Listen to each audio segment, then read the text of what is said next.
A sad little girl tells the young billionaire at school, "I didn't get a Christmas present." When he discovers why, he does something unbelievable. Rowan pulled the car over on the side street and looked out the window. The school seemed smaller than he remembered. 23 years later, the red brick building was still there, but the windows had been painted blue, and there was a new playground in the yard. He grabbed the envelope from the passenger seat. Inside was a check that would make a difference in the school's budget for a good while. Rowan didn't want a party, a speech, or a plaque with his name on it. He just wanted to drop off the money and leave. "This will be quick," he muttered to himself. The front office was in the same place as before. A woman with grey hair greeted him with a genuine smile. "Can I help you?" "I'd like to speak with the principal. It's about a donation." "Of course. She's just finishing a meeting." "Can you wait about 5 minutes?" Rowan nodded and sat in a plastic chair. The hallway smelled of disinfectant and crayons, exactly like it used to. The bell rang, and children began to pour out of the classrooms, their voices echoing off the walls. The meeting with the principal was brief. 15 minutes to deliver the donation, decline any public recognition, and explain that he preferred to remain anonymous. She thanked him several times, and he politely ended the conversation. "Thank you so much, Mr. Mitchell. This will help the children immensely." "I hope so." Rowan left the office and walked down the hall toward the exit. Most of the parents had already picked up their children, but there were still a few kids waiting. He pushed open the main door and felt the cool afternoon air. That's when he saw her. A little girl was sitting alone on the front steps. She must have been about 4, with messy blonde hair that shone in the sun and light blue eyes that seemed too big for her small face. She wore a faded pink coat that looked too big for her and worn-out white sneakers. She swung her legs slowly, staring at the ground with a sad expression. Rowan stopped. Something about the girl's posture bothered him. She looked lost. "Are you okay?" he asked, approaching her. The little girl looked up. Her eyes were red as if she had been crying. "I didn't get a Christmas present," she said suddenly, without even asking who he was. The sentence caught Rowan completely by surprise. "What?" "I didn't get a Christmas present," she repeated, looking directly at him. "And I really wanted one. All my friends got one." She wiped her nose with the sleeve of her coat. "Daddy lost his job, and our house is sad.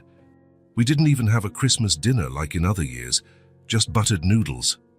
Rowan felt as if he had been punched in the stomach. The casual way she spoke about something so painful left him speechless. He hesitated, then sat down on the step next to her. "What's your name?" "Emily, and you?" "Rowan." He didn't know what to say about the Christmas comment. "Do you go to school here?" Emily nodded. "I do. I'm in preschool, but I wish things were different." "Different how?" "I wish we had money, that Daddy hadn't lost his job, that we had a real Christmas." The words came out so directly that Rowan was speechless. It was as if the girl was reporting simple facts, unaware of the emotional weight of what she was saying. "So when did your dad lose his job?" "In November. He came home really sad and told Mommy he didn't have a job anymore. They thought I wasn't listening, but I was." Emily fiddled with the hem of her coat. "Then everything started to get different at home." "Different how?" "They stop talking when I come into the room. Mommy stares at the bills on the kitchen table and sighs. Daddy goes out every morning to look for work and comes back really tired." She looked at him. "And they think I don't understand? But I understand a little." Rowan felt a tightness in his chest. How was a child so young already learning that life could be cruel? And at Christmas? Christmas was worse. In other years, we always had turkey and stuffing. My grandma would come for dinner and bring presents. But this year, Emily shrugged. "My grandma is sick and couldn't come, and Mommy said we were going to do something different, simpler." "And what did you do?" "Buttered noodles, and Mommy tried to make it seem special, you know." She put the nice tablecloth on the table and lit a candle. "But I knew it was because there was no money for anything else." The simplicity with which Emily described the situation was heartbreaking. Rowan could perfectly picture the scene, a family trying to maintain their dignity in an impossible situation. And presents? There weren't any. Mommy said Santa Claus was very busy this year and that maybe he would come later. But I know he's not coming. Emily looked at her hands. My friend Sophia said Santa only comes for kids who have money. Your friend said that? She did. And I think she's right because all the kids in my class got presents except me. Sophia got a doll that talks. Peter got a car that turns into a robot. Emily sighed. Tight, and I pretended I got things too, but I think they knew I was lying. Rowan couldn't respond. How could he explain to a 4-year-old that the world was sometimes unfair?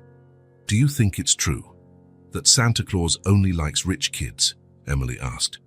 The question was so direct, so laden with hope and fear, that Rowan felt like crying. I think, he said finally, that sometimes things get complicated for adults. It has nothing to do with you being good or bad. Then why didn't I get anything? I was good all year. I helped Mommy with the dishes. I didn't fight at school. I ate all my food. The list of good deeds that Emily recited as evidence that she deserved a present made Rowan feel as if his heart was being squeezed. Emily, honey. A woman appeared at the school door. She had blonde hair like the girls and wore a simple, clean dress. I'm done talking with your teacher. We can go. Emily stood up quickly, but before she left, she looked at Rowan one last time. Thanks for talking to me, Rowan. No one ever listens when I talk about these things. Thank you, Emily. She ran to her mother, who took her hand. Rowan watched them walk down the street. Emily's mother walked slowly, as if each step took an effort. Rowan sat on the steps for a few more minutes, trying to process what had just happened. A 4-year-old child had just told him, with devastating simplicity, what it was like to not have Christmas. He stood up and walked to his car. On the way, Emily's words echoed in his head. I didn't get a Christmas present. Our house is sad. Does Santa only like rich kids? Rowan started the engine but remained parked for a while. There was something in Emily's brutal honesty that had shaken him deeply. She wasn't asking for pity. She was just sharing her reality with the naturalness that only children possess. His house was in a quiet neighborhood, with wide streets and well-kept lawns. It was a completely different world from the one Emily knew. Rowan parked in the garage and entered through the kitchen door. The silence greeted him, as always. He went straight to his office on the 2nd floor. On the walls, diplomas and certificates told the story of his success. Rowan Mitchell, owner of a small chain of boutique hotels. 42 years old, successful, financially stable, and alone. Rowan opened a desk drawer and searched until he found an old shoebox. Inside were old photos he had kept for years. He took out a small album and began to flip through it. There he was, at 6 years old, smiling with his front teeth missing. His mother, young and beautiful, hugged him in a photo taken in the backyard. His father appeared in few photos, always serious, always tired. Rowan stopped at a specific photo. It was the Christmas of his 7th year. He was sitting on the living room floor, holding a small, cheap toy car. It was the only present under the dry tree his mother had managed to buy. He remembered that day perfectly. He had woken up early, full of expectation, imagining the presents he would find. When he came downstairs and saw only the car, he felt a pang of disappointment. "Do you like it, sweetie?" his mother had asked, anxiety in her voice. "I do, Mum. It's the best car in the world." She had smiled, but Rowan had seen the tears in her eyes. Back then, his father worked 2 jobs to pay the rent. There was no money for expensive presents, a special dinner or decorations. Even so, his mother tried to make the day special. She made cookies with the little sugar they had, put music on the old radio and made up games. But Rowan remembered the sadness that hung over the house during those hard times, the heavy silence when there wasn't enough money, the way the adults spoke softly about bills, thinking he didn't understand, the feeling that the world had forgotten about his family, exactly how Emily was feeling now. Rowan closed the album and leaned back in his chair. The little blonde girl with blue eyes had touched a wound he thought had healed.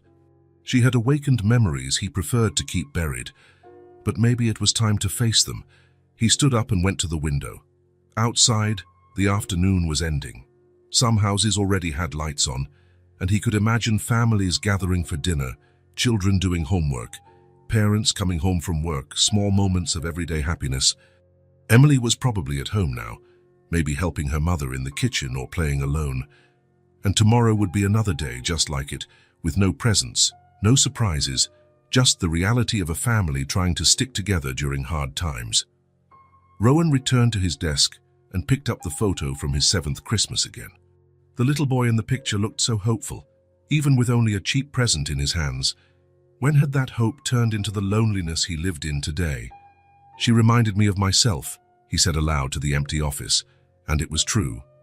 Emily, with her simple honesty and transparent sadness, reminded him of who he had been before he built walls around his heart.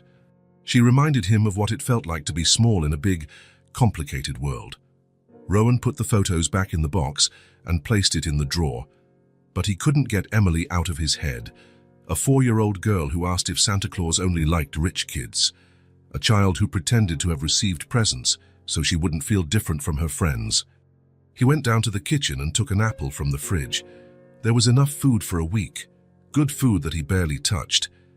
Emily had talked about buttered noodles as if it were the saddest thing in the world, and in a way it was, not because of the food itself, but because of what it represented. Rowan knew there was no Santa Claus. He knew Emily's parents were probably doing everything they could to put food on the table and pay the basic bills. Presents were a luxury they couldn't afford. But that didn't mean Emily should grow up feeling like she had been forgotten by the world. He went up to his room and lay on the bed, but he knew sleep wouldn't come easily. He stared at the ceiling, thinking about his conversation with Emily, the old photos, the sadness he had recognized in those blue eyes. A child shouldn't carry that kind of disillusionment. She shouldn't question if she was good enough to deserve a present. She shouldn't see her parents struggling and pretend not to understand. "Fierce, and I don't want her to grow up with that same emptiness," he murmured into the darkness. For the first time in a long time, Rowan had a purpose that went beyond business and financial success. He didn't know what he would do yet, but he knew he would do something. Emily would not be forgotten, not if he could help it. That little blonde girl with sad eyes deserved to know that someone cared. She deserved to feel that she hadn't been abandoned by the world, and Rowan was going to make sure she knew it. Rowan didn't sleep well that night. Every time he closed his eyes, he saw Emily's face, heard her voice asking if Santa Claus only liked rich kids. The words echoed in his mind like a refrain that refused to fade. Morning came slowly, and he got up before his alarm went off, already knowing exactly what he needed to do. He had a quick breakfast, barely touching the toast he had made. His mind was focused on one thing, finding the perfect present for Emily. Something that would show her she hadn't been forgotten, that she deserved all the joy in the world. He left the house with a clear purpose. He drove through the city streets looking for the right store, passing by several large, noisy toy stores. But none of them felt right. Emily deserved something special, unique, made with care.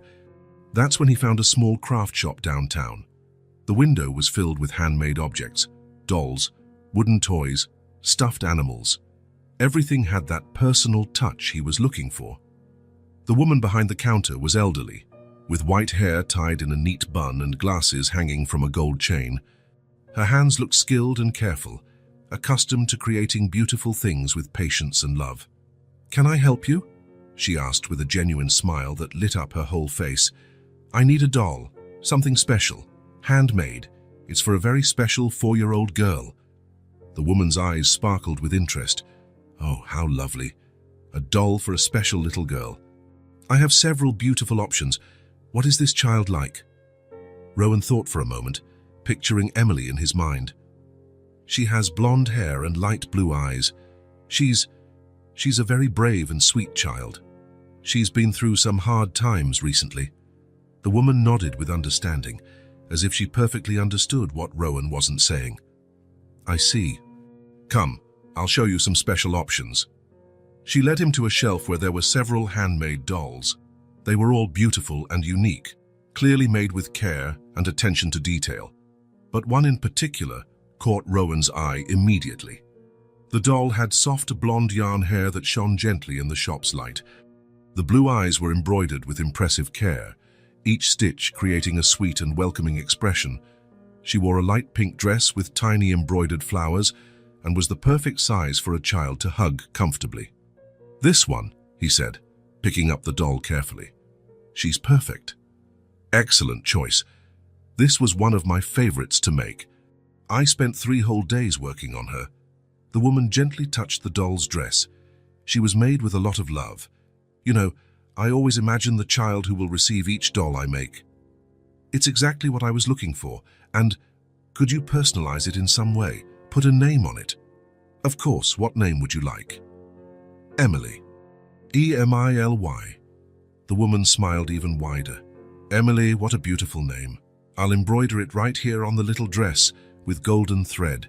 It will look beautiful and will last forever." Rowan waited as she worked, watching every careful movement of the needle. Each stitch was made with attention and care, as if she understood the importance of that gift. The woman hummed softly as she embroidered, creating a peaceful atmosphere in the small shop. "There," she said finally, showing the result with pride. "Look how beautiful it turned out. Emily will love this doll." The golden letters shone gently on the pink dress, forming the name Emily in an elegant and delicate way. It was perfect. "That's beautiful," Rowan said, truly impressed. "Thank you very much. Now I'll put it in a special box for you." She took a pink cardboard box decorated with ribbons and placed the doll inside carefully, wrapping it in tissue paper. Special gifts deserve special packaging. Rowan paid and took the wrapped box. On the way to the school, he mentally rehearsed what he would say, how to explain that he had come back, how to make Emily believe the Santa Claus story, how to make it all seem natural and magical at the same time. He arrived at the school exactly at recess time. He could hear the children playing in the yard, their cheerful voices mixing with the sound of running feet and carefree laughter. He parked and walked to the entrance, carrying the box against his chest as if it were a treasure. Emily was sitting alone on the same bench as yesterday, watching the other children play on the playground.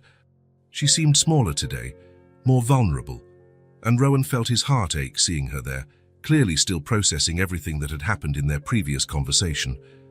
When she saw him approaching, her eyes widened in genuine surprise. "Rowan, you came back!" She stood up from the bench, clearly excited but also confused. I thought I wouldn't see you again." "I did come back." He approached slowly, holding the box carefully. "Actually, I came here because I have something very important for you." Emily tilted her head, curious, her blue eyes fixed on the pink box in his hands. "For me? But why?" "It's an interesting story." Rowan knelt in front of her, placing the box carefully on the ground between them. "Last night, after I got home, something very special happened." Emily's eyes widened even more. "What was it?" "I spoke with Santa Claus." Rowan spoke slowly, watching her reaction. "He showed up at my house after you told me about Christmas, and he told me something very important." Emily sat on the edge of the bench, leaning forward with full interest. "Santa Claus went to your house. For real?" "For real. And he was very worried. He said he made a terrible mistake here in town." "What kind of mistake?" "He forgot to deliver something very special to a very special little girl." Rowan pushed the box towards her. He really forgot. It was his mistake. And he asked me to fix his mistake by bringing this to you. Emily looked at the box as if it was something magical. "Are you sure it's for me?" "It's not for another Emily." "I'm sure. He described you perfectly. He said you were a brave girl, with blonde hair and blue eyes, who went to this school and deserved something very special." With hands trembling with anticipation, Emily began to unwrap the gift. She made each movement with care, as if she wanted to savor every second of that moment. When she finally saw the doll, her face transformed completely. It was as if the sun had come out after a long, dark storm. Her eyes lit up, her mouth opened into a huge smile, and she let out a small cry of joy. She looks like me." Emily picked up the doll with the utmost care, as if it were made of crystal. "And look, it has my name. It's written here on the dress." She traced the golden letters with her finger. "Emily. It's really my name." "It is." Santa Claus wanted to be absolutely sure it got to the right person. Emily hugged the doll against her chest and closed her eyes. For a long moment, she was silent, just feeling the gift she never thought she would receive. When she opened her eyes, they were filled with tears of pure joy. "She's the most beautiful thing in the whole world," she whispered, as if telling a secret. "What should I name her? What name do you think suits her?" Emily looked at the doll for a long time, studying every detail. "Luna. Like the other doll I had before, only this one is new and perfect and beautiful." She looked up at Rowan. "Did you really talk to Santa Claus? For real?" Rowan smiled warmly. "I did, and he said you were one of the kindest and bravest children in the whole city. That's why this doll is so special." Emily hugged Luna once more, then looked directly at Rowan with those huge, grateful blue eyes. "Are you my friend now?" The question was so simple, so direct and honest, that Rowan felt his heart tighten with emotion. "If you want me to be—" "I do," Emily said without a second's hesitation. "You're my first real adult friend." Rowan sat on the bench next to her, feeling an emotion he hadn't felt in years. "And you're my first 4-year-old friend," Emily laughed, a cheerful, musical sound that echoed through the yard and seemed to make the whole day brighter. "Can I tell you a secret?" "Of course. I thought I was never going to get a present. I thought the world had really forgotten about me." She looked at Luna with adoration. "But you remembered, and Santa Claus remembered too." Rowan couldn't speak for a moment. The pure gratitude in Emily's eyes was almost too much to bear. How could a simple doll make such a difference in a child's life? "I don't know," he said finally when he managed to find his voice. "I went to school here when I was a kid. I sat on this very bench many times." Emily looked at him with renewed interest and surprise. "Really? Here at this school?" "Right here. A long time ago, when I was about your age." "And what were you like when you were little?" Rowan thought for a moment, remembering the boy he had been. "A lot like you, actually. Sometimes a little sad, sometimes afraid that things wouldn't work out, sometimes feeling a little forgotten too." "And did things work out?" "They did. It took time and sometimes it was hard, but they did." He looked around the familiar yard. "This place taught me a lot of important things about friendship, about dreaming, about not giving up." Emily swung her legs, hugging Luna to herself. "And what do you do now? Where do you work?" "I own a few hotels." Her eyes widened with admiration. "Hotels? Like those big, beautiful places where people sleep when they travel?" "Exactly." "Wow, you must be really rich then, like in the movies." Rowan laughed at her simplicity. "I do okay, it's true. But do you know what I've learned? What's more important than money?" "What?" "Having real friends like you." Emily smiled, squeezing Luna against her. "And now you own a hotel. That must be amazing. Do you live in a hotel?" "No, I have a normal house, but it's nice working with hotels. But do you know what the most important place in my whole life was?" "What?" Rowan pointed to the school building behind them. "Here. This school was my first really important place." Emily looked at the school, then back at him. "Sounds for real?" "For real. This is where I learned to read, to write, to make real friends. This is where I discovered I could dream of big things and work to achieve them." He paused, looking at her. "And this is where I met you." "So you were just like me," Emily exclaimed, grinning from ear to ear. "You used to sit on this bench and watch the other kids play." "Exactly like you. Sometimes I felt lonely, sometimes sad, but always dreaming. And look at you now. You have hotels and everything, and you know Santa Claus." She looked at him with total admiration. "Does that mean I can have nice things too when I grow up?" "You can, Emily. You can have anything you want in life. You just have to believe in yourself and never give up on your dreams." Emily was quiet for a moment, processing the words. "My mum always says things will get better soon, but sometimes it's hard to believe." "I understand perfectly. Sometimes it was very hard for me too when I was little, but look where I am now. And look how I met you." "That's true." Emily looked at Luna, then at him. "Do you think my dad will find a job soon?" The question surprised Rowan with its maturity. "I think so. Your dad seems like a good, hard-working person, and people like that always find a way." "I hope so. I want our house to stop being sad forever." Rowan felt the urge to hug the girl, but he restrained himself. "You know what I think? I think your house is already less sad today. Why? Because you're happy now. And when you're happy, your whole house gets happy too. It's magic. Emily considered this seriously. That makes sense. When I come home smiling, Mommy smiles too. And when Mommy smiles, Daddy smiles. That's exactly how it works. They sat in comfortable silence for a few minutes, watching the other children play on the playground. Emily played with Luna's hair, combing it with her small, careful fingers. Rowan? Yes. Thank you so much for being my friend. And thank you so much for bringing me Luna. It's the best present I've ever gotten in my life. Thank you for being my friend, Emily. You made me remember important things I had forgotten. The school bell rang, signaling the end of recess. Emily stood up reluctantly, holding Luna with all the care in the world. I have to go back to class now. Of course. You need to study hard. Are you leaving now? Rowan hesitated for a moment. I am, but can I come back another day to see how you and Luna are getting along? Emily's face lit up like a Christmas tree. Yes, you can. I'll take great care of Luna and I'll tell her all about you. She needs to get to know my special friend better. It will be a pleasure to get to know her better too. Emily started running towards the school, but stopped halfway and turned around. Rowan, can you tell Santa Claus I said thank you very much, and that I'll take care of Luna forever? I will. He'll be very happy to know. Emily waved energetically and ran inside the school, hugging Luna as if she would never let go. Rowan could hear her talking excitedly to other children who approached to see the new doll. Rowan sat on the bench for a few more minutes, watching the school quiet down after recess. There was something different in the air today, a lightness and joy that wasn't there before. Maybe it was the feeling of having done something genuinely right, something that really mattered in the world.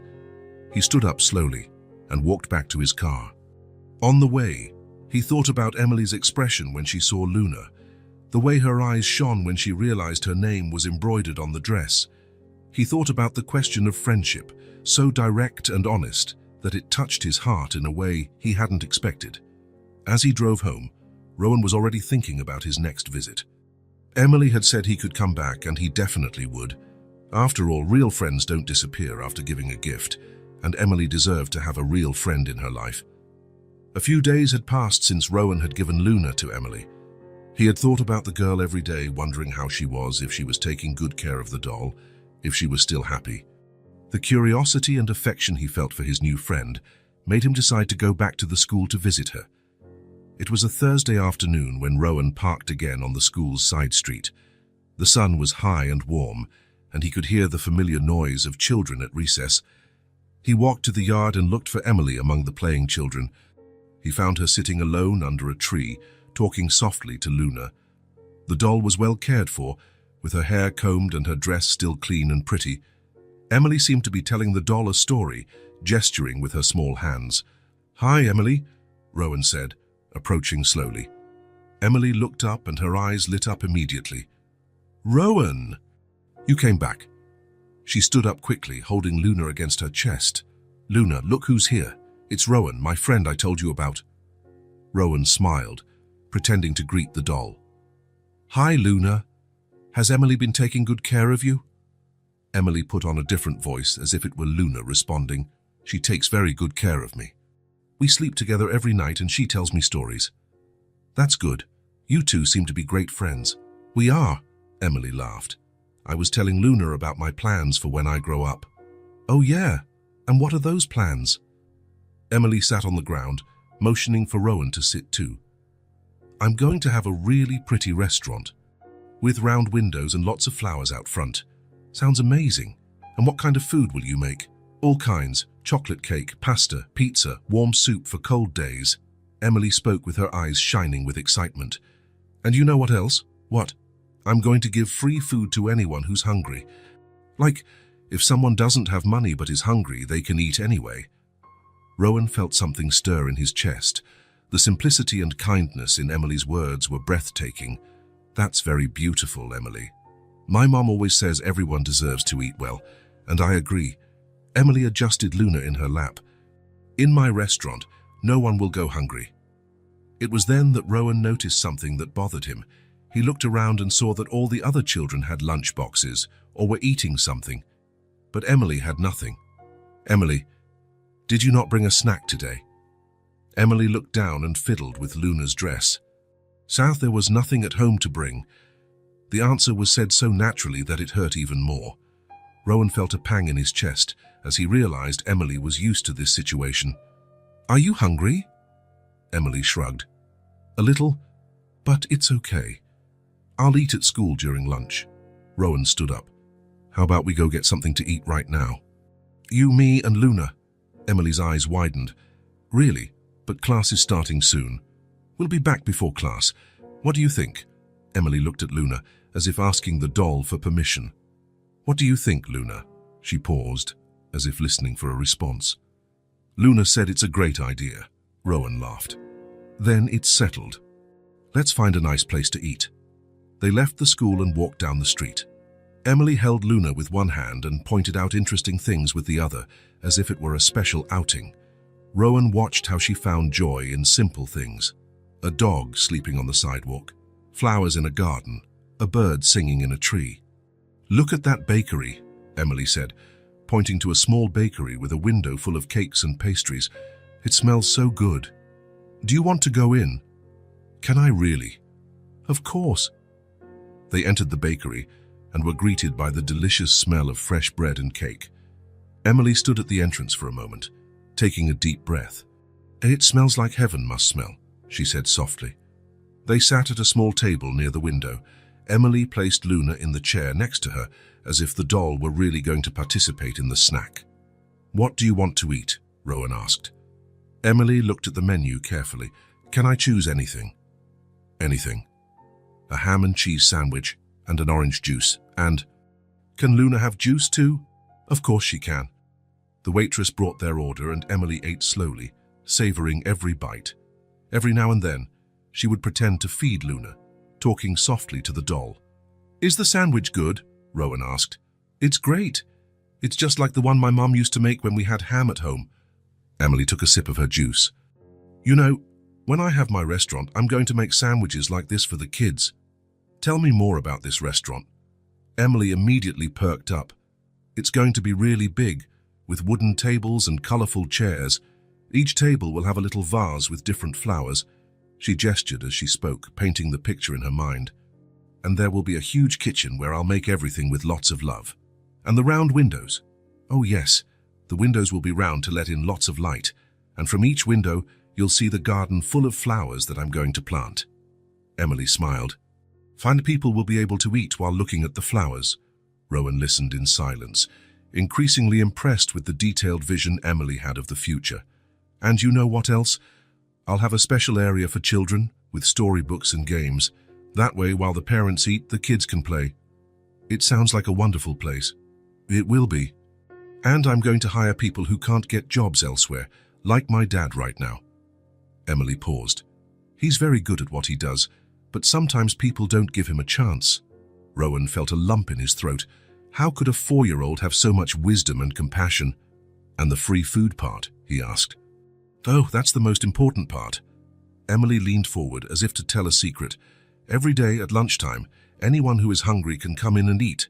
They don't have to pay anything." "But how will you keep the restaurant running?" Emily thought for a moment. "The people who can pay will pay, and with that money, I'll buy food to give to those who can't pay." "It's simple." Emily's childlike logic was both naive and profound. Rowan was silent for a moment, moved by the girl's sweetness and worldview. "You've thought of everything," he said finally.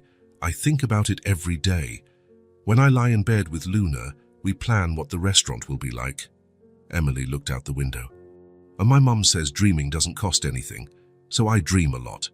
"Your mum is right, and I think you'll be able to make that dream come true." "Do you really think so?" "I do.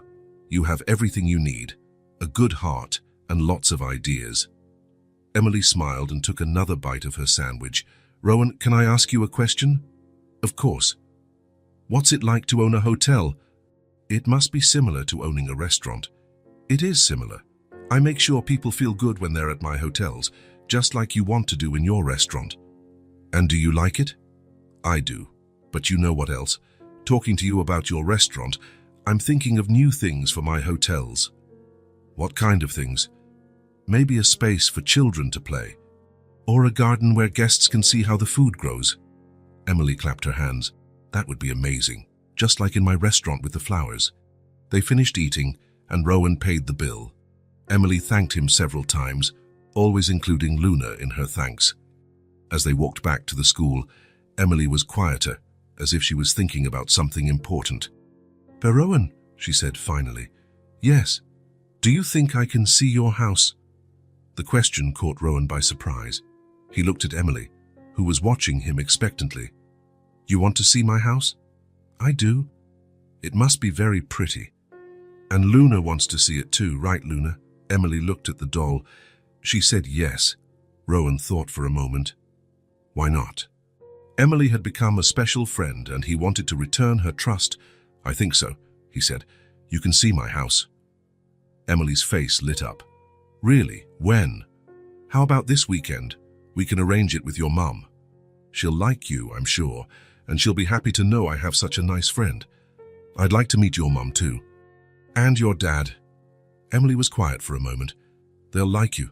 My mum always says that good people attract good people." "Your mum sounds very wise." "She is. And my dad too. He's just a little sad right now because of his job." They arrived at the school and Emily stopped before going in. "Thanks for the snack, Rowan. It was the best snack of my life. Thank you for telling me about your restaurant. Now I know that when it exists, it'll be the first place I eat." Emily laughed. "You'll be my first special customer. And Luna too." She ran into the school, waving, until she disappeared from sight. Rowan stood on the sidewalk for a few minutes, thinking about the conversation they had. Emily was only 4, but her words had touched something deep within him. The way she dreamed of helping others, even after facing difficulties. The natural way she spoke about feeding the hungry. The way she included Luna in everything, treating the doll like a real friend. On the way back home, Rowan couldn't stop thinking about the restaurant with round windows and flowers, about a 4-year-old's vision of how the world could be better, about the simplicity of wanting to feed the hungry. And now Emily wanted to see his house. The idea of showing her his home made Rowan feel nervous and excited at the same time. How would Emily see his life? What would she think of the big house and expensive objects? But one thing he knew for sure. Emily had a purity of heart that he hadn't seen in a long time, and whatever her reaction to his house was, it would be honest and true. Just like everything Emily did. The weekend arrived faster than Rowan expected. On Friday, he'd met Emily at school and arranged with her to visit her family on Saturday afternoon. Emily was thrilled with the idea and promised to talk to her parents about the invitation. "They'll be happy to meet you," Emily said, hugging Luna. "My mom always wants to meet my friends." Now, standing in front of Emily's house, Rowan felt a mix of nervousness and curiosity. The house was small but well kept, with a simple front garden and a low, white-painted fence. There were flowers planted in makeshift pots and a small porch with 2 plastic chairs. Rowan knocked on the door softly. He could hear voices inside and footsteps approaching. The door opened and a blonde woman appeared, smiling warmly. It was Claire, Emily's mother, and Rowan could see where the girl had inherited her light blue eyes. "But you must be Rowan," Claire said, extending her hand. "Emily doesn't stop talking about you. I'm Claire, her mom." "A pleasure to meet you, Claire. Thank you for having me." "Not at all. Please, come in." Rowan entered the house and was immediately enveloped in a welcoming atmosphere. It was small, but everything was clean and organized. The furniture was simple, some clearly old, but there was care in every detail that spoke of the people who lived there. "Rowan!" Emily came running down the hallway, holding Luna. "You really came! Luna, look who's here!" "Hi, Emily. Hi, Luna," Rowan said, smiling. Come see the house." Emily took his hand and started pulling him down the hall. "So I want to show you everything." "Emily, let Rowan breathe first," Claire said, laughing. "Malcolm, come here. Emily's friend is here." A man appeared from the kitchen, drying his hands on a dish towel. He was tall, with brown hair and kind eyes. but Rowan could notice a subtle sadness in his posture. There was something in his slightly stooped shoulders that suggested the weight of worries. "Malcolm," the man said, extending his hand. "Pleasure to meet you." "Rowan, the pleasure is mine." Malcolm's handshake was firm, that of someone used to manual labor. His hands were calloused, from someone who had worked hard his whole life. "Please, have a seat," Claire said, pointing to the living room sofa. "I made a cake this morning. How about we have some with coffee?" "That would be great, thank you." Emily sat next to Rowan on the sofa, placing Luna carefully between them. "Rowan, want to see where Luna sleeps?" "Of course." Emily stood up and led him to a corner of the room where there was a small box lined with a soft cloth. "She sleeps here. I made a special little bed." Emily placed Luna in the box carefully. "But now I tell you everything too, Luna. Rowan is our friend." Rowan watched the scene, touched by the way Emily treated the doll as a real companion. The box was simple, made of cardboard decorated with colored paper, but there was a lot of love in the craftsmanship. "The little bed is beautiful," Rowan said. "Mommy helped me make it. Every doll needs a special place to sleep." Claire returned from the kitchen carrying a tray with coffee, glasses of juice, and slices of a simple cornmeal cake. Malcolm followed her with small plates and napkins. "I hope you like cornmeal cake," Claire said, serving everyone. "It's what we had in the house to make." "I love cornmeal cake," Rowan lied gently, though he couldn't actually remember the last time he'd had one. They all sat in the living room, in a natural arrangement that made Rowan feel immediately welcome. Emily sat on the floor next to Luna's box, as if wanting to include the doll in the conversation. "Emily told me you met at school," Claire said. "That's right, I went there to make a donation and we ended up talking." Rowan took a sip of his coffee. "She's a very special girl." "That she is," Malcolm said, looking at his daughter with affection. "She's always been very smart and loving." "Daddy, tell Rowan about your old job," Emily said suddenly. "He had a very important job." Rowan noticed how Malcolm shifted uncomfortably in his chair. Claire placed a hand on her husband's arm in a gesture of silent support. "Emily," Claire began. "No, it's okay," Malcolm said, forcing a smile. "I worked at a factory. I made parts for industrial machines." "For how many years?" Rowan asked. 15 years. "I started there right after Emily was born." Malcolm looked at his own hands. "It was a good job, fair pay, good colleagues. I liked what I did." "And what happened?" Malcolm sighed. "The company decided to close the factory. They said it wasn't profitable enough." "Was it far from here?" Rowan asked, though something in his chest was already tightening with a terrible suspicion. "It was, in the industrial park, on the other side of town. It took me almost an hour to get there by bus every day." Malcolm took a sip of his coffee. "See, but it's what supported everything here at home." Emily got up and went to sit next to her father. "Daddy is very good at what he does. The bosses always praised him." Malcolm ran a hand through his daughter's hair affectionately. "It was a good place to work. There were a lot of good people there." "Did everyone lose their jobs?" Rowan asked. "Everyone. 120 employees." Malcolm shook his head. "Some have found new jobs, others are still looking, like me." Claire got up to get more coffee from the kitchen. Rowan could see that the subject was painful for the whole family. "And why exactly did it close?" Rowan insisted, though he feared the answer. "They said an investor bought the land, wanted to tear everything down to build something else." Malcolm looked out the window. It was an old building, but solid. It could have run for many more years. Rowan felt his stomach tighten. A terrible suspicion was growing inside him. "Chelsea, do you know what they're going to build in its place?" "It closed to become a hotel," they said, Malcolm replied without looking at him. "A boutique hotel, something like that. For people with money." The words hit Rowan like a punch to the gut. He almost dropped the coffee cup from his hands. He knew that story all too well. He knew it because he had been the one who bought that land. He had been the one who decided to close the factory to build his newest hotel. The air in the room seemed to get heavier. Rowan looked around and saw in a completely new light the simplicity of the furniture, the careful patches on the curtain, the way Claire stretched every penny to keep the house running.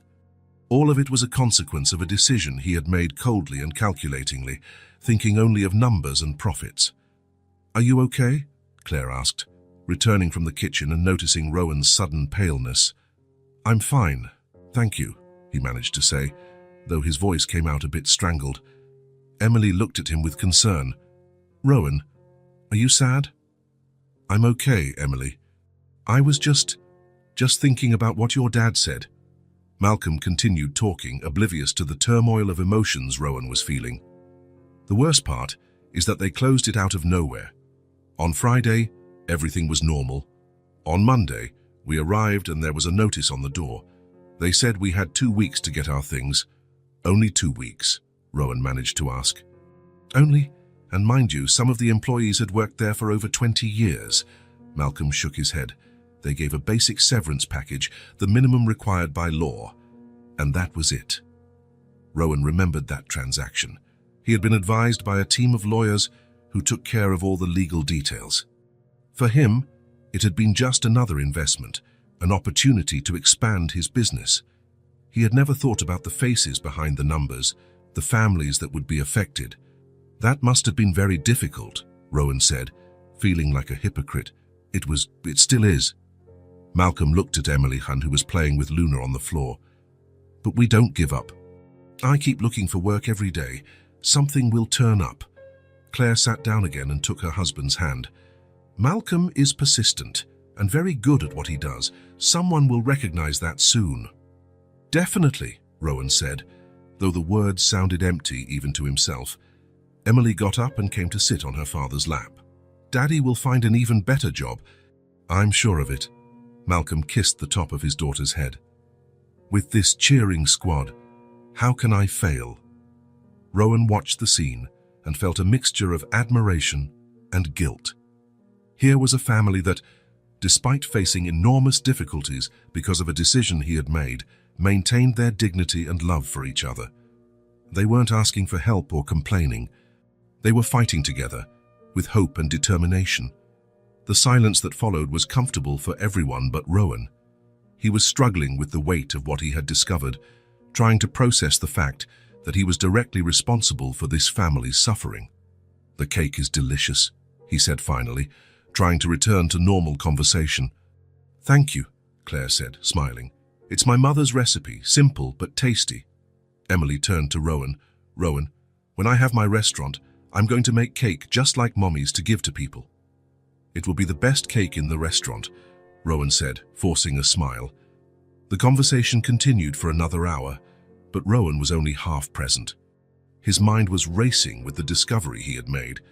How could he look into the eyes of Emily, Claire, Malcolm, knowing that he was responsible for taking away their stability? When he finally said goodbye, promising to return soon, Rowan left the house carrying a huge weight on his chest. Emily walked him to the door, holding Luna. "Thanks for coming, Rowan. My parents really liked you." "I really liked them too, Emily. Next time you can see my room too." "That would be great." Rowan walked to his car in silence, feeling Emily's eyes watching him from the door. When he started the engine and drove away, a single certainty echoed in his mind. He had to do something to fix what he had broken, but he still didn't know how. The days following the visit to Emily's house were the hardest Rowan had experienced in years. He could barely sleep, barely concentrate on work. Every time he closed his eyes, he saw Malcolm's kind face talking about the factory that had closed to become a hotel. He heard the words again. It was far, but it's what supported everything. The image of Claire stretching every penny to keep the house running wouldn't leave his mind.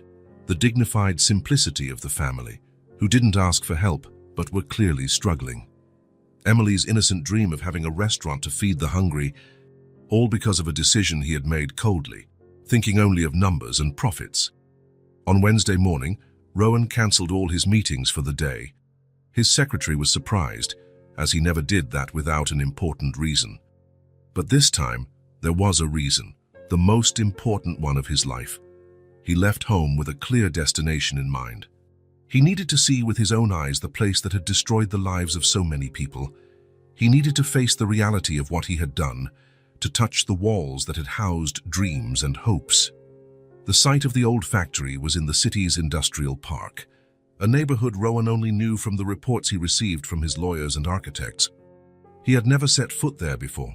To him, It had always been just an address on a spreadsheet, an investment with potential for return. He drove through streets that became progressively simpler, smaller houses, gardens cared for with love, but without resources. Local businesses that clearly served the area's workers, a bakery with handwritten prices, a small pharmacy, a corner store where people knew each other by name. It was a world completely different from his own. When he arrived at the site, he stopped the car in front of the closed gates and watched for a long time. The factory was still standing, but completely empty. There was a large modern sign indicating that a new hotel from the Mitchell Boutique Hotels chain would be built there. His name was stamped on it, proud and imposing, announcing progress and modernity. But for Rowan, at that moment, the sign looked like a tombstone. He got out of the car and approached the fence. The main gate was locked with chains and padlocks, but there was a side opening in the fence where he managed to get in. The grounds were too quiet, only the wind rustling some forgotten papers on the ground and making a strange noise as it passed through the metal structures. The factory building was exactly as Malcolm had described, old but solid. The brick walls were stained by time and decades of work, but the structure seemed firm and sturdy. Large, dusty windows let in golden shafts of sunlight, creating patterns on the abandoned floor. Rowan walked slowly around the exterior, trying to imagine what the place had been like when it was running. 120 people arrived there every day for the morning and afternoon shifts. They talked, laughed, worked side by side. Malcolm made his 1-hour bus trip to get there, then spent 8 hours creating parts for industrial machines. There were signs everywhere that life had stopped abruptly. A bulletin board in the cafeteria still showed notices about union meetings and social events that would never happen again. Calendars on the walls marked days that were suspended in time. A forgotten cup on an office desk suggested that someone had left expecting to return the next day, but that day never came. Rowan entered the main building through a door that had been left ajar. The silence was oppressive and heavy. His footsteps echoed on the concrete floor, creating a ghostly sound that multiplied through the empty corridors. The machines had been removed months ago, leaving only geometric marks on the floor where they had been installed for years. He walked among these marks, trying to imagine the noise that must have been there when everything was working. The sound of machines, of conversations between colleagues, of ringing phones, of life happening. He climbed a metal staircase to a mezzanine that overlooked the entire factory floor. From up there, he could get a full perspective of the space. It was bigger than he had imagined. From there, he could perfectly visualize how it had been, the constant movement of workers, each knowing their role, the energy of a productive place full of purpose. Now there was only silence and walls stained by time. Rowan sat in an old office chair that had been left behind and stayed there for a long time, just watching and thinking. How had he been able to reduce all of this to numbers on a spreadsheet? How had he managed to sign papers that resulted in the closure of this place without ever thinking about the faces behind the jobs? The weight of guilt was almost physical. He felt as if he were carrying a stone in his chest, making it difficult to even breathe. "I can't go on as if I don't know," he said aloud to the empty space. "This is not going to become a hotel." The words echoed in the silence, coming back to him amplified, and for the first time in days, Rowan felt something like relief. He had made a decision. He still didn't know exactly what he would do, but he knew he could no longer pretend he didn't know the consequences of his actions. He stayed at the factory for another 2 hours, walking through the empty corridors, going up and down stairs, entering rooms that were once full of life. He tried to absorb the scale of what had happened there. He tried to understand how a decision of his, made comfortably in his office, had reached here and shattered the lives of so many people. When he finally left, he knew his life had changed forever. He could no longer be the same person he had been before meeting Emily and her family. On the way back, Rowan stopped at a payphone and called Claire. His hands were trembling slightly as he dialed the number. "Hello?" "Hi, Claire, it's Rowan, Emily's friend." "Rowan, so good to hear from you. How are you?" "I'm okay." "Claire, I'd like to talk to you and Malcolm about something very important. Can I come by tonight?" There was a pause on the other end of the line. "Of course, you're always welcome here." "Did something happen?" It's It's complicated to explain over the phone. I'd rather talk in person if it's not an inconvenience. No problem at all. Emily will be happy to see you again. She was asking when you were coming back. See you soon then, and Claire, thank you. Rowan hung up the phone with his heart racing. He knew he was about to have the most difficult conversation of his life, but he also knew it was the only right thing to do. The rest of the day passed slowly, as if time were deliberately dragging. Rowan tried to work, but he couldn't concentrate on anything.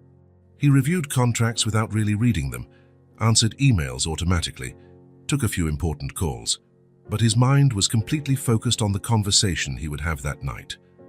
At 7 o'clock sharp, he was at Emily's door again. This time, however, his heart was pounding for completely different reasons. It wasn't anxiety about meeting new people. It was fear of having to face the truth about himself, of seeing their reaction when they found out who he really was.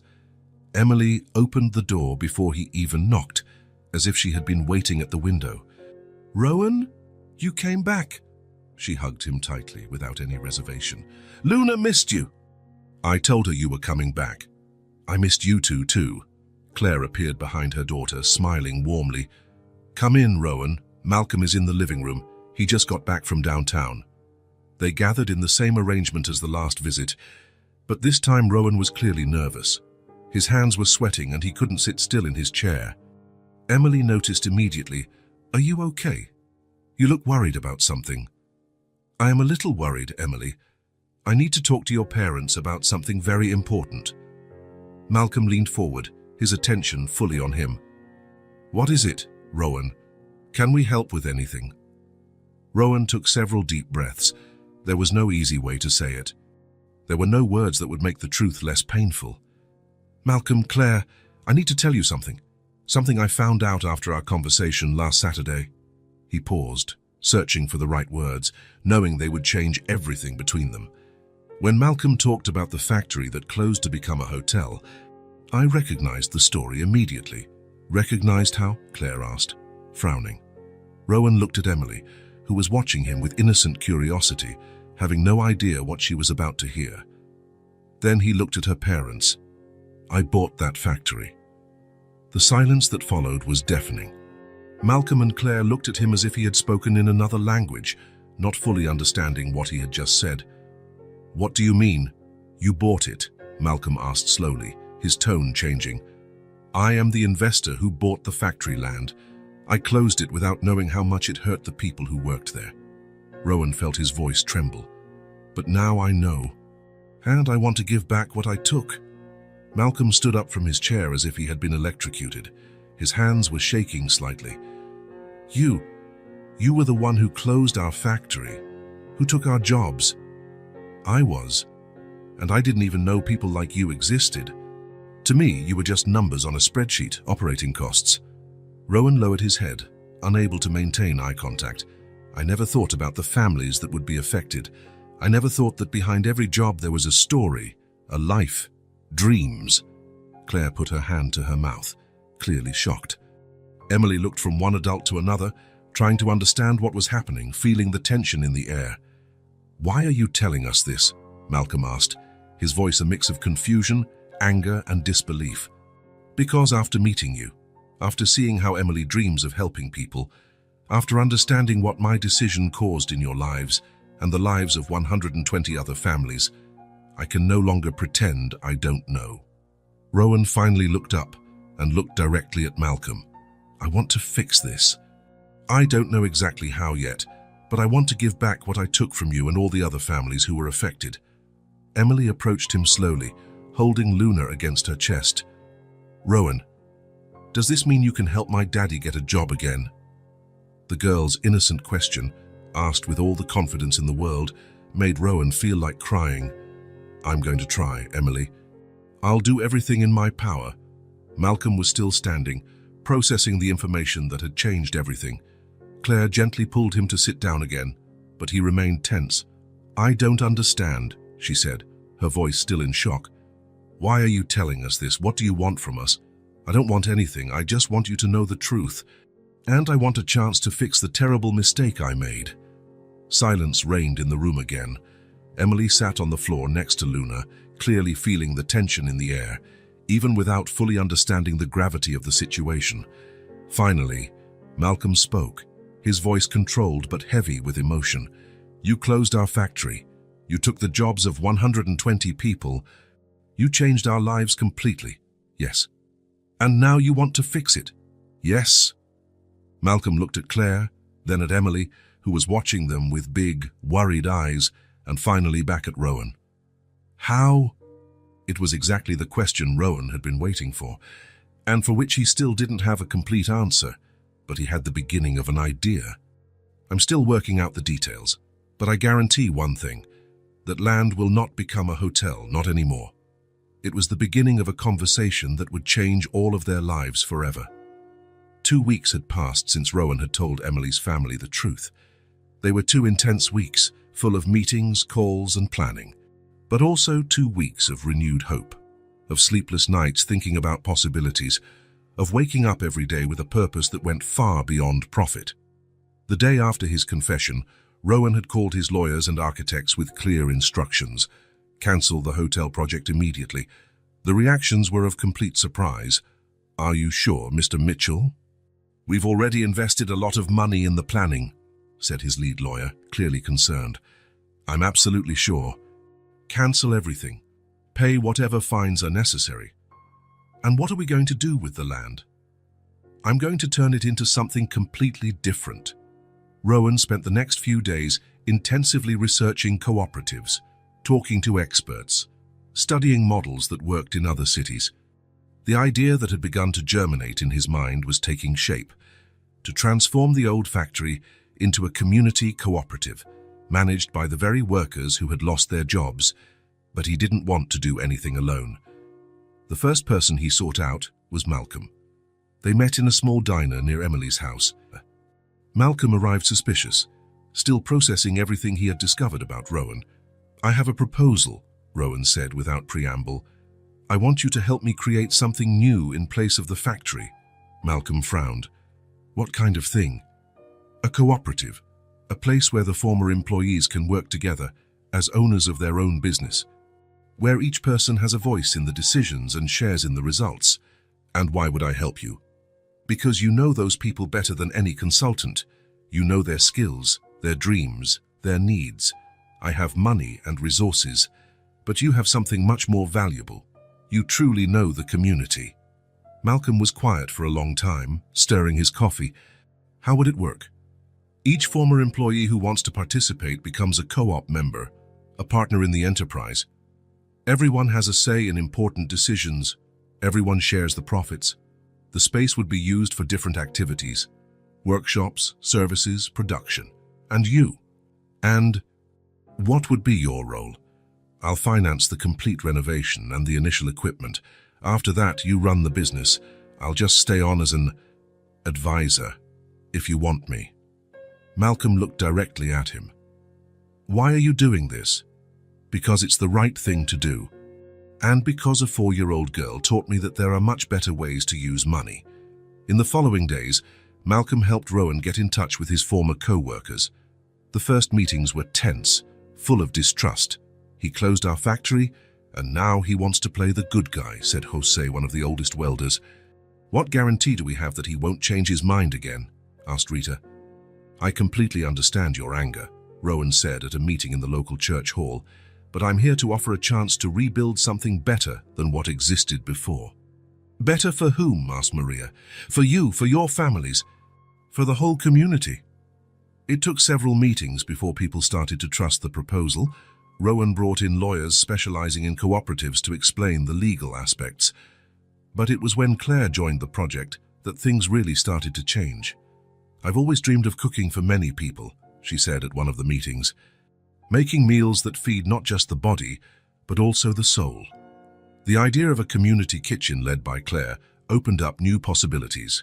Soon, other people began to suggest ideas. A sewing workshop led by Ms. Carmen, who had always been skilled with a needle and thread. A maintenance area coordinated by Mr. Pedro Sato, who could fix anything.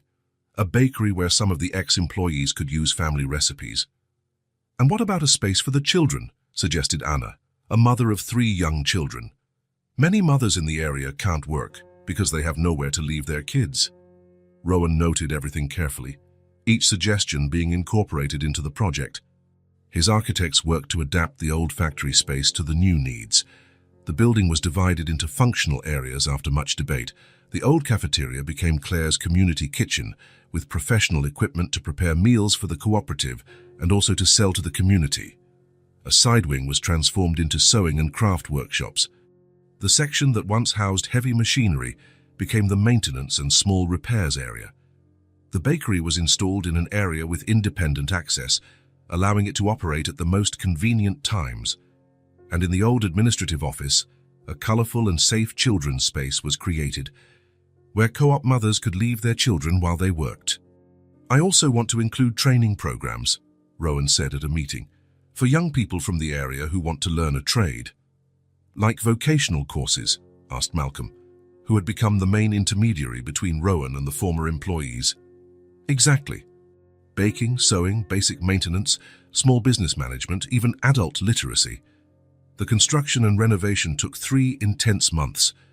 Rowan was there every day, not as a supervisor, but as just another worker. He carried materials, painted walls, assembled furniture. The co-op members initially treated him with suspicion, but gradually they realized he was genuinely committed to the project. Emily visited the site whenever she could, usually on weekends with her parents. She observed everything with curious eyes, asking insightful questions and making suggestions that were sometimes wiser than the adults. "Rowan, why don't you put plants in all the corners?" she suggested on one of these visits. "Plants make places happier." "That's a great idea, Emily." And so, the cooperative gained indoor and outdoor gardens, with flowers and plants collectively cared for by everyone. During the renovation, the community came together in a way Rowan had never seen. Entire families showed up on weekends to volunteer. Children played in the yard while their parents worked. There was always someone bringing snacks or offering extra help. "This is how real communities work," Claire explained to Rowan on one of those afternoons. "How's when everyone works together for something that will benefit everyone?" The cooperative was named Community Rebirth in a democratic vote among all the members. The name perfectly reflected what was happening, a rebirth of hope and opportunities. When it was finally ready, the space was completely unrecognizable. The time-stained walls had been painted with cheerful colors. The large old clean windows let in abundant light. The concrete floor had been polished and marked with colored lines that delineated the different areas. Claire's kitchen was a dream come true, with industrial ovens, huge refrigerators, and a spacious prep area. The sewing workshop had modern machines and large tables. The bakery constantly smelled of fresh bread and homemade cakes. The children's space was a joy in itself, with educational toys, books, colorful rugs, and walls decorated with drawings made by the children themselves. There was also a small community library, organized by volunteers from the area. The training area was equipped with basic tools and teaching materials for the courses that would begin to be offered. Malcolm would be one of the main instructors, teaching basic maintenance and welding. On the official opening day, a crowd gathered in the cooperative's courtyard. There were former employees of the old factory, local residents, local authorities, and people from other parts of the city who had heard about the project. Emily was radiant, wearing a new dress that Claire had sewn especially for the occasion. It was light blue, the color of her eyes, with small embroidered flowers. She carried Luna, who had also gotten a new dress to match. "Rowan," Emily said, running up to him. "Can I see everything again? I want to show Luna how it turned out." "Of course, Emily, you are our most special guest." He took her on a complete tour of the cooperative. Emily stopped in each area, observing everything carefully. In Claire's kitchen, she was impressed by the size of the ovens. "You can make cake for the whole city in here," she said, laughing. In the sewing workshop, she examined the machines as if they were treasures. "When I grow up, I want to learn how to use all these machines." In the bakery, the smell of fresh bread made her sigh. "It smells like heaven must smell," she said, repeating the phrase she had used the first time they entered a bakery together. But it was when they reached the children's space that Emily stopped and stared for a long time. There were children her age playing, mothers talking, an atmosphere of joy and care. "So it looks like my restaurant," she said finally, her voice full of emotion. "Only bigger." Rowan knelt beside her. "It is similar, isn't it? A place where people take care of each other, where no one goes hungry, where everyone is welcome." "You remembered my dream," Emily said, looking at him with those huge blue eyes. "Your dream helped me create all of this. You taught me how to dream again." The opening ceremony was simple but emotional. Malcolm spoke on behalf of all the co-op members, thanking them for the opportunity to start over. Claire presented the community kitchen projects. Other members explained how the different areas would work. When it was the authorities' turn to speak, Emily stepped forward. No one had planned for her to speak, but she climbed onto the small platform and asked for the microphone. "I wanted to say something," she said in her clear child's voice. The audience fell completely silent, surprised and curious. "I want to thank my friend Rowan, because he listened to my heart, because he stayed, and because now he's a friend of my family." She paused, looking directly at Rowan, who was in the front row. "He turned a sad place into a happy place, and now all the people will have a job again, and they will take care of each other, just like in a big family." The silence that followed was filled with emotion. Many people had tears in their eyes. Emily had captured in simple words what everyone was feeling. Rowan stood up and went to the platform.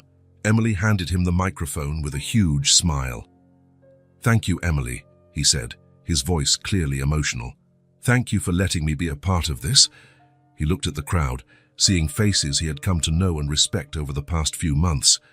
"When I met Emily a few months ago, she told me about a dream, a restaurant where she would give free food to those who were hungry, where people would be cared for." Rowan gestured to the renovated building behind him. "This cooperative is the adult version of that dream, a place where everyone takes care of everyone."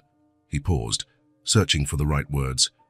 "I've learned more from you in the last few months than I learned in years of running businesses. I learned that true success isn't measured in profits, but in how many lives you can touch in a positive way." The crowd applauded warmly, an applause that lasted for several minutes. Rowan came down from the platform and was enveloped in hugs from people he hadn't even known a few months before. Emily ran to him and hugged him tightly, with Luna squeezed between them. "Now everyone will have a place to work and be happy," she said. "Now everyone will have a place to truly belong," Rowan corrected, hugging her back. The rest of the day was a true celebration. People visited all the areas of the cooperative, tried the first products from the bakery, learned about the plans for the coming months. Children played in the courtyard, while the adults talked about dreams that now seemed possible. As the sun began to set, Rowan found himself sitting on the same bench where he had first talked with Emily at the school. This time, however, he was not alone. Emily was by his side, Luna in her lap, and around them was an entire community that had become his family. "We really did it, didn't we, Rowan?" Emily said, looking at the building that now glowed with warm lights. "We did, Emily. We created something truly beautiful together. And it's just the beginning," she said, with the wisdom of someone who dreams big. "There's still so much more good to come." Rowan smiled, knowing she was right. The cooperative was just the beginning of a new way of living and working, a way where people mattered more than profits, where children's dreams could inspire real change in the world. And it had all started with a little blonde girl with blue eyes who hadn't gotten a Christmas present, but had a heart bigger than any gift he had ever seen. 6 months had passed since the inauguration of the Community Rebirth Cooperative. Fall had arrived, painting the city's trees in golden hues, and life seemed to have found a new rhythm for everyone. The cooperative grew week by week. What had started as a project to reintegrate 120 former employees had become something much larger. Now there were 150 co-op members, including people from the community, who found an opportunity to start over at the cooperative. Claire's community kitchen was an absolute success. The community restaurant thrived impressively. Every day, a line formed at the door to taste the homemade meals that Claire and her team prepared with love. There were always options for those who couldn't pay the full price. "Just like Emily's dream," Claire would say every time she saw a child eating for free at the restaurant. The bakery was running from 5 in the morning, filling the neighborhood with the smell of fresh bread. Mr. Pedro expanded the maintenance workshop. Ms. Carmen's sewing area had become a small garment factory. The children's space was never empty, and the training courses were in high demand. The cooperative had become much more than a workplace. It was a community center where people met, children played, families celebrated, and life happened to the fullest. Rowan continued to run his hotels, but now with a completely different perspective. He had implemented several ideas inspired by the cooperative: spaces for children, partnerships with local producers, training programs for young people. But mainly, Rowan now had another habit that had become the most important part of his week. Every weekend, he visited Emily and her family. It started as sporadic visits, but quickly became a tradition. Friday night, Rowan would park in front of the small house and knock on the door, always being greeted with genuine smiles. Emily would always run to hug him, telling him all about school. Luna, now with a few loving patches after so many hugs, was always with her. Saturdays were for outings. Sometimes they visited the cooperative, other times they explored the city, always discovering new places Emily wanted to see. But Sundays were special. They were family day. Rowan would arrive early and find the house with that calm Sunday morning rhythm. Claire always welcomed him with fresh coffee and a warm smile. Malcolm, who in the first few months still maintained formality, now greeted him like a brother. Sunday morning always began in the kitchen. Emily insisted that Rowan help her make a cake. She had become an expert in simple cakes, always wanting to try new flavors. "Today we're making carrot cake," Emily would say, climbing onto a chair. "But I'm going to add cinnamon, because I think it will be tastier." Rowan helped her measure ingredients, mix the batter, grease the pan. It was a ritual they both loved, full of conversations about everything and nothing. Emily took the opportunity to tell stories from school, her plans for the future, her observations about the world. "You know, Rowan, I still want to have my restaurant," she would say, beating the eggs. "But now I know I also want to have a cooperative, for people to work together and be happy." While the cake baked, they would sit in the living room and Rowan would tell old stories. Emily loved to hear about what his life was like as a child, about the school he attended, about his family's hard times. "You were just like me," Emily would always say. "I was, and you helped me remember what it was like to be a child." When the cake was ready, they would gather on the porch for an afternoon snack. Claire would watch from the kitchen, smiling as she washed dishes or prepared something for dinner. There was a peace in those moments that she hadn't felt in a long time.